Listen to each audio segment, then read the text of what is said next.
Good morning, everybody. Hope you're having a fantastic week. Hey, I'm here with author Craig Froman. He is a best-selling author of Passports. What three? Passport to the World. Passports to the World, the Children's Atlas, and the My Story series. I was hoping to have Kristen on today, but unfortunately, my family has been wiped out by the flu. Oh, Craig is happy to be sitting next to me. When you should have a mask on. I think right now my house is, there's 7 people at home with fevers over 102. Oh my goodness gracious. I'll just keep taking my elderberry every day. Moving away. So Kristen is out of commission today. But over the weekend, there was a post about my story, and I thought, hey, this is a good time to bring Craig in and talk a little bit about my story. I always post like this when they tend to be a little bit negative. Not that anybody was negative, but when there's a little bit of questions and people are raising concerns. I like being able to hear that feedback and then explain this is what was intended, and maybe we need to look at how to move forward with our explanations and that type of thing. So I thought it'd be a good time to bring Craig in and talk about my story. Another challenge with a curriculum like this. So my story is designed for younger students, elementary age students. When you're talking first grade, the range in first grade is huge. You have kids who can't read, have no attention span, still have a long ways to go developmentally. Then you have other kids who it's turned on and they're going. And so one of the reasons that we're always apprehensive about putting a grade to a course is somebody could say, well, this is first grade and my first grader don't get it. And someone else says, this is first grade and my first grader gets it. Another person says, well, this is first grade and it's too slow for my first grader. It's hard at those ages. Algebra seems to be like pretty much everybody that's doing algebra gets it. First grade, completely different. So I'm gonna talk with Craig a little bit about it. Be sure if you're joining us to comment, because we'll be happy. We're going to choose somebody to put 2,500 reward points into your account. Yeah, it's $25 worth of purchasing power at masterbooks.com. That's pretty cool. That is pretty cool. Yeah. So, well, thank you for joining me, Craig. Sure. And my story, can you give us the backstory on it? Oh, certainly. Okay, so my son and I were kind of given an exciting challenge to create my story. So it's social studies, which of course includes history, but that's not the primary focus. Social studies, the focus there is on people, the study of people, cultures, your family, all the way to other people around the world.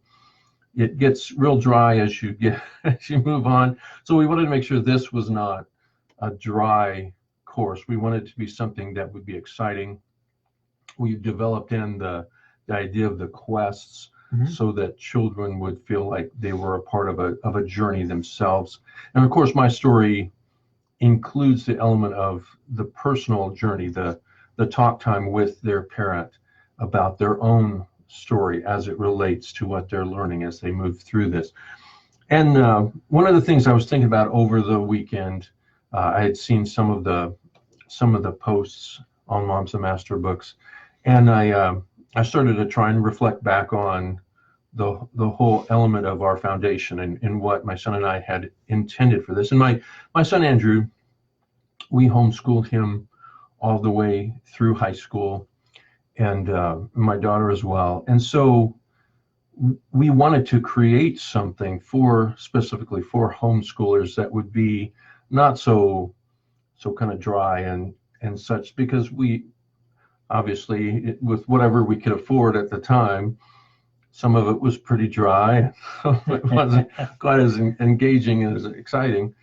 But I really believe that learning, the whole process of learning, should be something that is exciting, should be something that engages you and makes you want to learn more, because we're not just teaching our children, Mhm.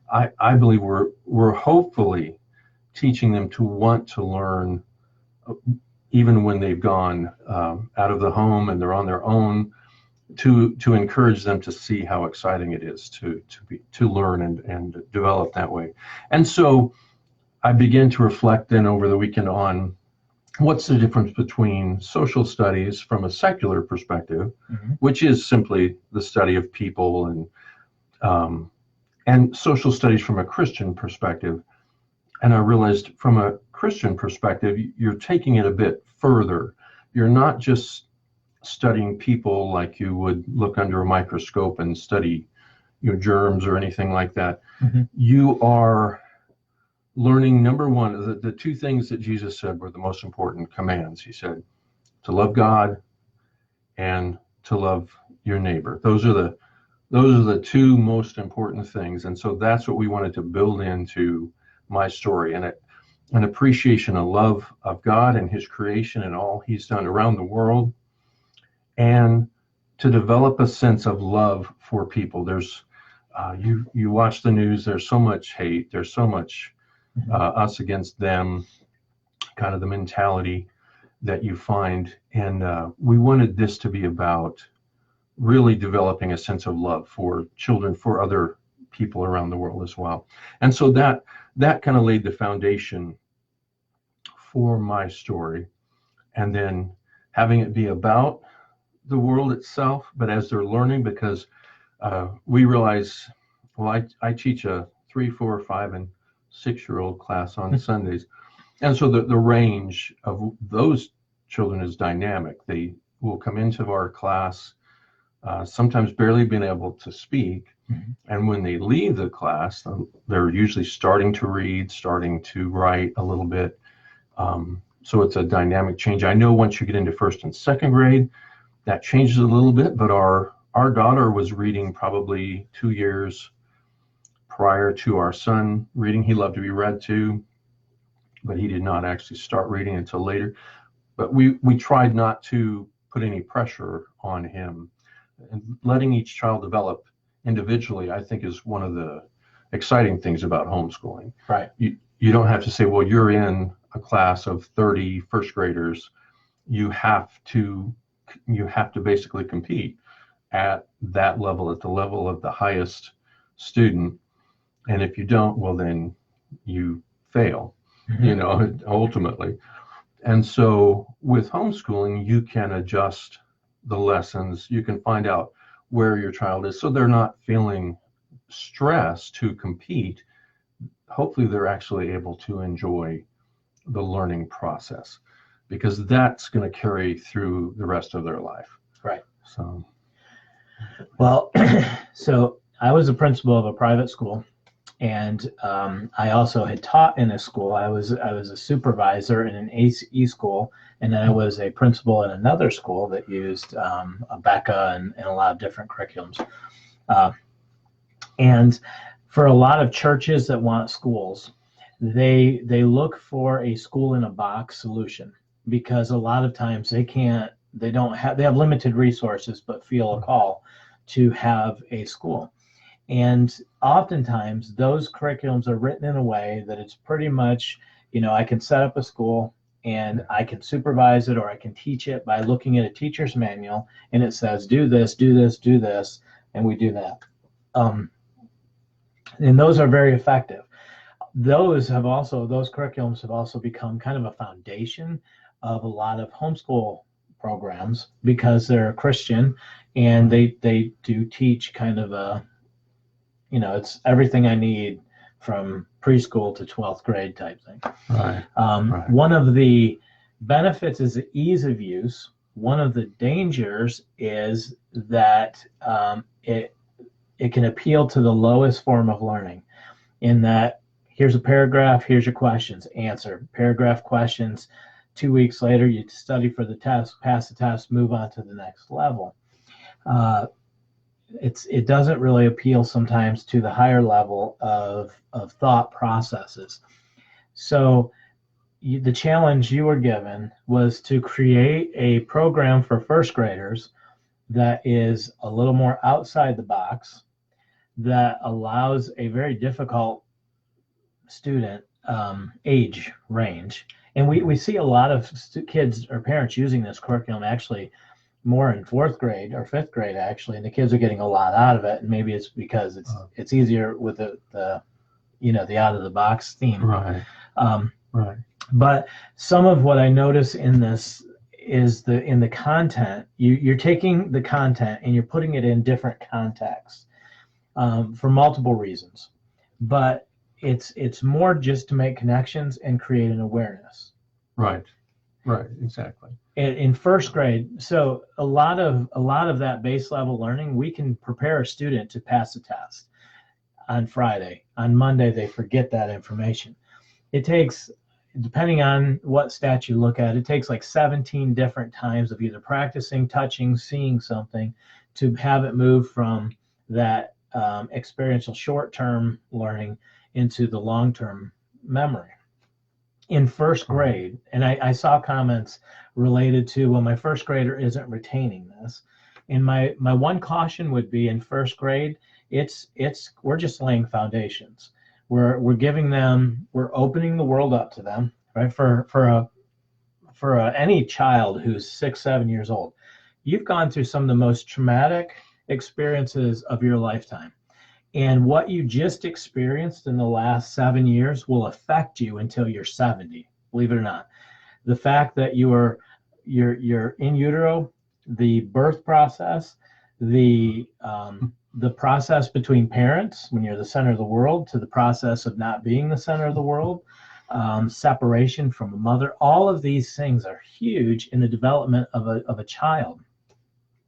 So they're coming out of this experience. All kinds of things are happening developmentally, socially, physically, you name it. There's a lot of things going on in first grade that have to come together. And I think we have to be careful that we don't have too high of expectations in that level. Not that we can't be excited and the kids aren't going to start making connections, because even in a class of first graders, the beginning of the year to the end of the year is tremendously different. Like you see huge growth and development. So it's a challenge to have something on a lower elementary level, but understanding as well, just the exposure, right? If it takes 17 times, let's say it takes 17 times for me to see a concept, practice it, get used to it, and use it. From the time I'm in first grade to the time I'm graduated and moving into the college level or beyond, I've got a lot of time at 6 and 7. I don't really need them to understand. The goal of this, that was a long way of saying this. The goal of this was not to memorize or come away and say, here's every culture we've experienced. It's more to give them exposure to a wide variety of things, teach them that we're all different, that there's a lot of differences in our cultures and differences, but at the same time, we're called to love and to esteem others as greater than ourselves. No, that's tremendous. I mean, that's a tremendous reflection of what I hope that the My Story series does for children, that it does expose them to all kinds of different ideas. There'll be hopefully some things you learn without even realizing that it's something you're being taught, but the words that they're learning will hopefully expand their vocabulary. Even coloring, I was doing more research on this over the weekend, and I remember reading in Publishers Weekly a couple years ago that adult coloring books had saved the publishing industry at that time because they were all the top selling books. And I thought, well, why would adults need to color? You don't need to learn dexterity with your hands. You don't need the hand-eye coordination that you would teach at this level with coloring, learning to be able to, not that you have to color inside the lines necessarily, but you're learning to control your hand motions better. You're learning about colors. So even coloring is something that at this level, children are learning from and they're developing skills from. But I realized that, why do adults color? Why did they sell so many adult coloring books? Well, because it's also something that is soothing. There are children that will be easily distracted, Mm-hmm. or that need something to just be able to calm them down. You figure when you color, you aren't having to come up with the right answer. There isn't the stress of I have to get this answer right, or my paper's going to be wrong, or I'm going to feel bad. You're just able to kind of have that time just to discover and just to kind of be at peace. And that's something I think important as well with the learning process. Mm-hmm. There have to be those kind of times when you're not just focused on adding things into your base of knowledge. You're just experiencing something that is hopefully going to open your eyes to other things as well. Right. So hopefully you learn along the way, but over the course of the year, I would hope that doing even like the copywork time, which helps them develop again their hand-eye coordination, helps them understand the spelling of words, which is what the kind of the words, the word base, the word find is all about as well, helping them see the relationship between letters connected to each other and finding those letters in the in that pool of letters.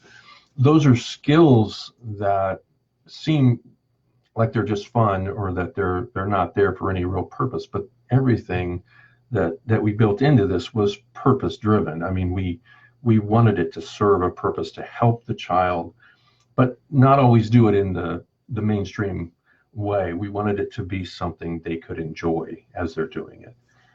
So the families, to me, the feedback that we find, the families that I see that are getting a lot out of the curriculum are almost using it like a prompt.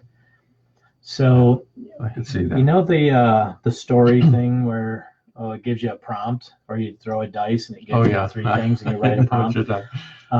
I almost see it where, okay, we talk about my flag and you give some different, there's colors. You talk about Jesus is the banner.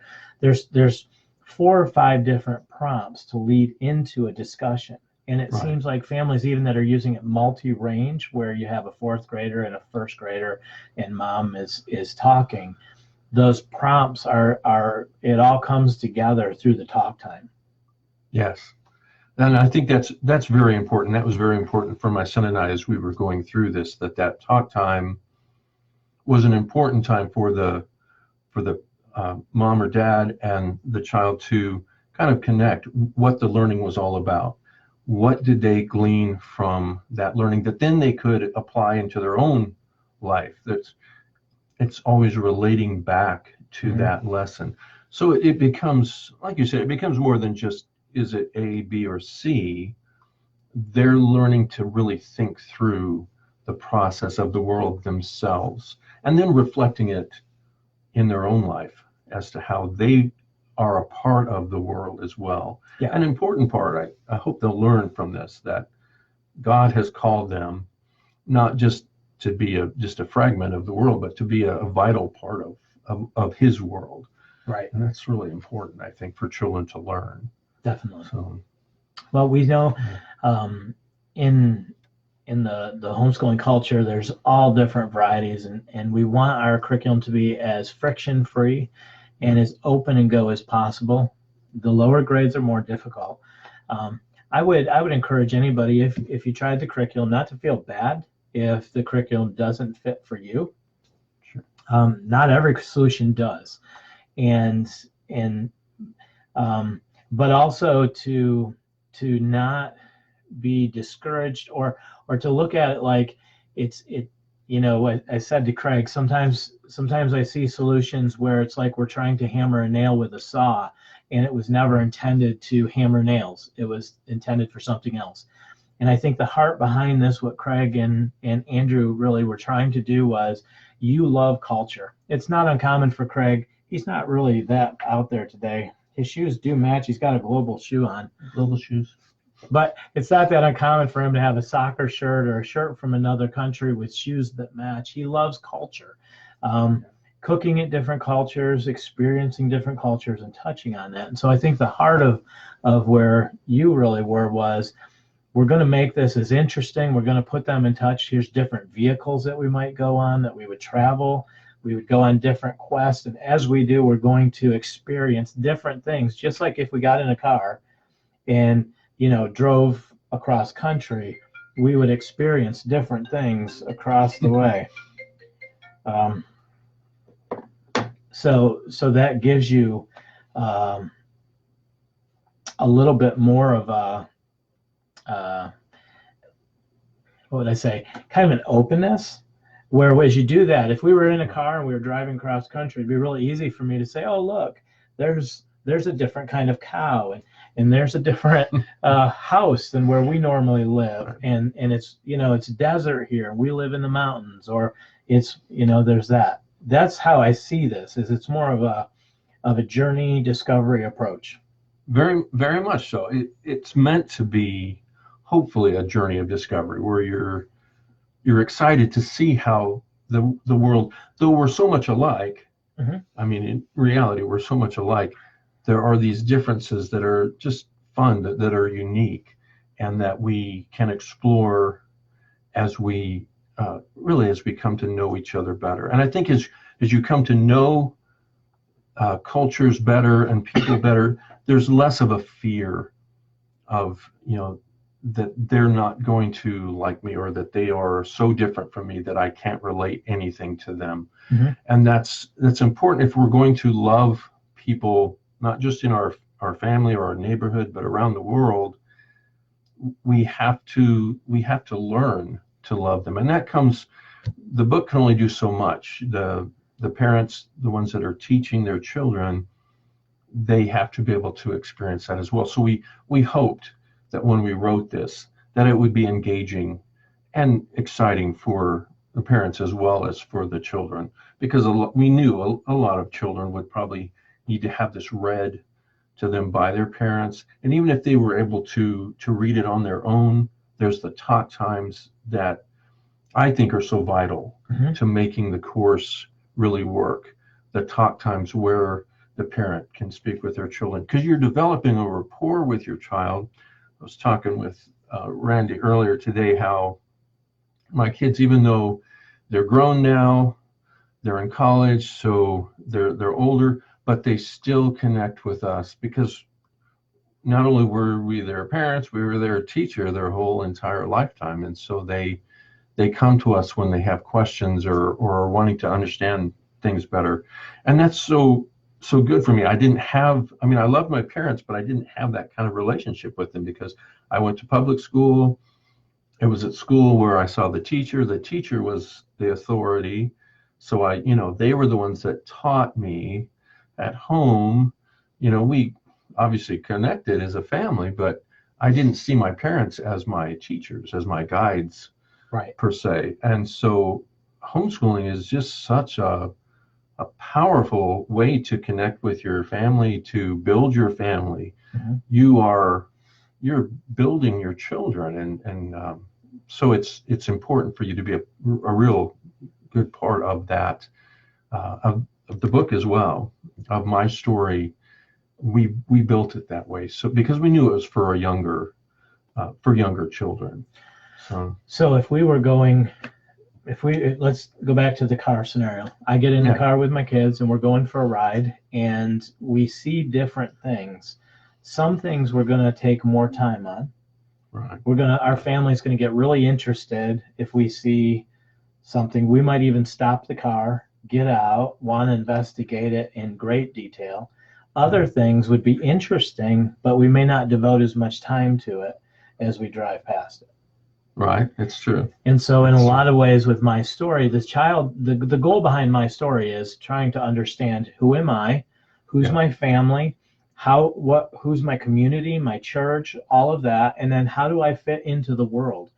And so in this process of traveling around, there may be some things that your family really enjoys and wants to stop, get out and sightsee a little bit, get some more information. And then there may be some other things that it doesn't matter as much, but maybe another family is pulled over by the road looking, but your family could care less about that, right? And so you keep going. So I see that with my story.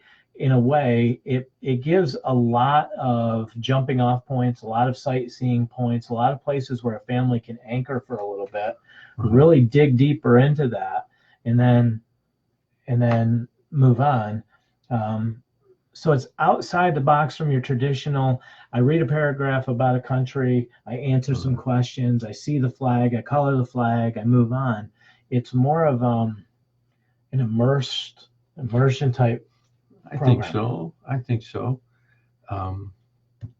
I think that's what can make it fun. And believe me, we did a lot of research before we began any of the writing of the My Story series. We looked at what should children at this level learn about social studies, what should they learn about the world, what are the important things. So those things are built into this, but they're not built into it in what I would consider kind of a cold, static list of things. They encounter those things as they move through each lesson. They learn those things or see those things at work. But so it's definitely built in with those structures that you would find in a traditional kind of social studies program. We made sure of that, but we wanted to do it in a way that was hopefully more engaging, more exciting. The idea of the journey, the quest, finding and gathering these things as they move through to kind of keep their minds focused. I was telling Randy today that both my son and I are a little bit ADHD, and so we're easily distracted. So we wanted this to be something that was more bite-sized, not 5 pages of text with no images, and we would have been lost at that point if we were younger trying to go through it. We wanted it to be kind of broken up into smaller parts that they could then just read through, enjoy. Hopefully you can just open it up to almost any page, go to what our editor-in-chief calls chunkies. Go to one of the chunkies and find something there that is something you can learn from. So no matter where you jumped in, I think you could find something that would teach you without it having to be connected to 50 other pieces. We tried to build it that way. Yeah. I'm reading an interesting book on questions, and the author of the book he's somebody at MIT, and he's explaining the difference between the Ivy League colleges and the colleges that produce world leaders, are colleges that encourage questions versus colleges that encourage learning the answer. And it's a really interesting book. Funny. And he says, from the time children can speak, they're asking questions. And it was Peter Drucker said, there's nothing worse than the right answer to the wrong question.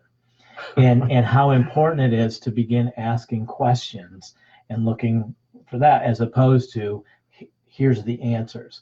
And what the author is saying is, then as we move kids into school, the first thing we begin doing is telling them, these are the answers, memorize the answers. And we have one teacher telling them, these are the questions you ask, and unless you answer this way, we're going to fail you. Don't ask questions. And they've even studied, like in a classroom, the average time over a course of a year that a student will ask, and it was like 4 times a year, a student will raise their hand and ask a question. The thing that I love about this curriculum as I'm reading this book is it's designed to create an awareness and exposure, but it's not necessarily telling you, it's not just giving an answer, it's putting content in context so students can relate to something in their world and then have an understanding of outside world. But as a parent educator, I would highly encourage you to, what questions do they have? Let's encourage them when they see a new culture, or they see somebody of a different skin tone, or somebody that wears a dress when a male who's wearing something that looks like a dress. What questions do they have? Why is that an advantage? And I think this is this is a needed product, in that there are already plenty of products that do the paragraph, question, paragraph, question. I think this is much more of a living education type product, where it really is asking, let's think about what we're looking at, and then let's touch it as many different ways as we can. So the flag one was one that I saw, and you had them doing different colors. You had them talking about what do colors mean to you, because in our flag there are colors that were chosen, and if they can understand that when I choose red or I choose blue, there was a significance to the color, so they're touching it in different ways. If it was over their head or they didn't get it, it's not a real big deal. They were exposed to it, and that can come at a later point. But and I would encourage that sense of wonder, of questioning.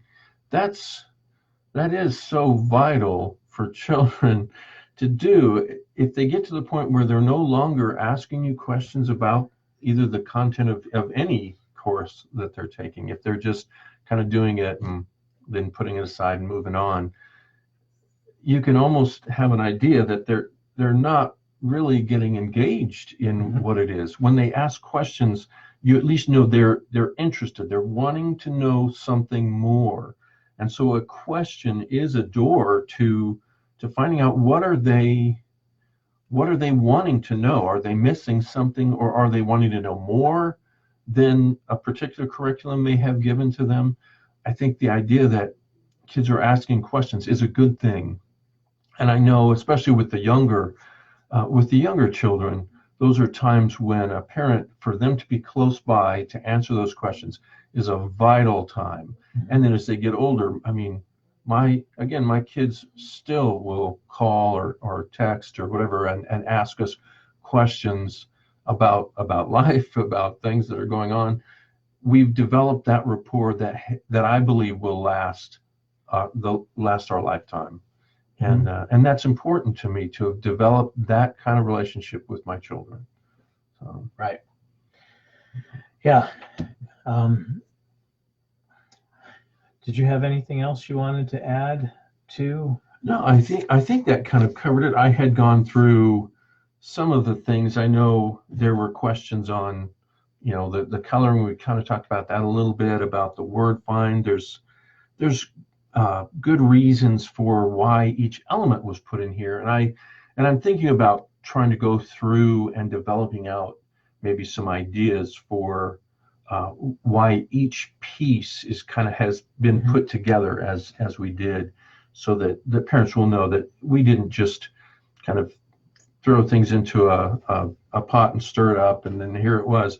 We thought through very carefully why each element had a vital reason for being a part of the My Story experience. Right. But yeah, so I think we covered a lot. I don't know, we can kind of see what questions there might be as well and try and respond to those. Yes. Okay. Yes. I know it's talked about a lot in homeschooling, so sometimes I just take for granted that everybody understands it. But there are different modes of learning that some of us do better with. So some of us do better when we hear something, we can recall it. Some of us see something. Others of us are kinesthetic, and if we're doing it or something while we're doing it, we're inclined. Right. I think there's 7 modes of learning. Most of the time we talk about the main 3 or 4, but in all I think it's 7 modes. And it's interesting, I took a course in college. It was adult training, and at the time I was traveling around the country installing servers in hospitals and I had to train the staff in how to encode videos and put the videos up. So if you were in the hospital, you'd pick up the phone and dial, I need to watch nutrition with my diabetes. And so we installed those. Well, I'd have to go into town and do a 2-day training. I had to train them in how to run a pretty sophisticated piece of equipment. So I took this course, and the whole time in the background, this guy has The Wizard of Oz playing on a black and white TV the whole semester. And he's teaching us, we had to, at the end of the semester, what we did was we spent the whole semester building a training class. And in it, we had to implement all of these different processes. I had to appeal to the auditory learner, to the kinesthetic learner, to all these different modes of learning. And then at the end, he even taught about this TV, how he left the TV on because it provides a distraction. And as I'm talking, you've taken a lot of field trips, right? Yeah. So if I provide a field trip in the back, like my little like maple back here, you don't leave the room. You stay connected to the room, and you don't. But if I don't have a distraction in the room, you go home, and it's harder to get you back in the room. And it's really interesting how sophisticated training is. And I say all that to say that when we're teaching our kids, one size doesn't fit all. We can have two students and they can be completely different. One can learn better by hearing. One can learn better by just reading. One can learn better by physically playing it out. Yeah. So we have to be creative as teachers. This book gives a lot of different options for a student and different modes. So maybe your student doesn't get the coloring as well, but the other student will, and you can adapt it. But I wouldn't necessarily discount the fact, like sometimes I learn better by doing, but I still work in a place where somebody will tell me, this is what I want you to do, and expect me to do it. So I have to be able to be an auditory learner as well. So we want our kids to be exposed to the ultimate modes of learning, even though there's going to be one that really works well with them. I don't think we should cut off all of it just because that doesn't resonate with them. Yeah, if we had designed it just for me, it would probably have a color page every day. that was my thing when I was younger, was art. That's where I thrived. And so, I realized some don't like to draw, don't like to color. That's not their thing at all. So that, I think it's just usually one day. Yeah. One day a week is all that we've provided, any kind of page like that. But some just love to do that all the time. I mean, yeah. So it's true. I was going to say, I know in our elementary anatomy, it talks about those different modes of learning. I know that she kind of broke down each of the lessons based on that kind of mode of learning, which was really kind of interesting. Yeah, definitely. Definitely. Well, I have an idea for a high school history course that you take, like, I did the upper elementary, the U report. Right. So you report. I like that. I'm thinking for a high school history course, it would be good to have a you teach, where as a student, you take a subject, a time period and subject, and you prepare to teach that to somebody else. That's a good way to learn. Because you'd have to actually build a lesson plan to teach it to somebody. And I find that when I'm teaching it, I learn a lot. Oh, yeah. So, but anyways, I forgot the camera was on. Okay. We're going to have, though, that's why I think, too, this works really well when you have multi-ages and you have older students do this. If you're doing America's story or even world story, I think there's enough content in this for our social studies to do it along the side of one of those curriculums. So even though it was designed primarily for the younger grades, the way it's designed, you could easily adapt this with content. You can dig deeper, you can take those field trips and that type of thing if you did it with multi-age. I think so. So good. So we're going to watch the questions today, and Craig will be answering. If you have questions for him, he can do a better job explaining things and answering those questions. And also be sure, if you're watching this, to comment. We're going to choose somebody to give 2,500 reward points to. That's been fun to do, to choose somebody. We love your guys' participation in these Facebook Lives and comments and questions. It's been it's really valuable for us to know, have that experience. And in case you're wondering, I put a light right over Craig's head, so he looks more angelic today than I do, but that's because of the light. That's not because I've got anything wrong in my life that making me look like the dark side. I came in and I figured that Randy was getting a tan because it was such a bright light. So maybe I'll look more like I did when I lived in California. You can just kind of see the upper corner of it. So Craig's actually kind of scrunching down to avoid it. I call it my halo because it's round, and if you put it behind me, it looks like I have a halo. It's probably the only time in my life I've had a halo. No, I don't believe Thank you, There's at Craig. least one other time. We'll see. All right, guys. Have a great week. Thank you, everybody. And we will announce the topic for teaching tips on Thursday. I don't fully know yet. So, all right. God bless everybody. We'll talk to you later.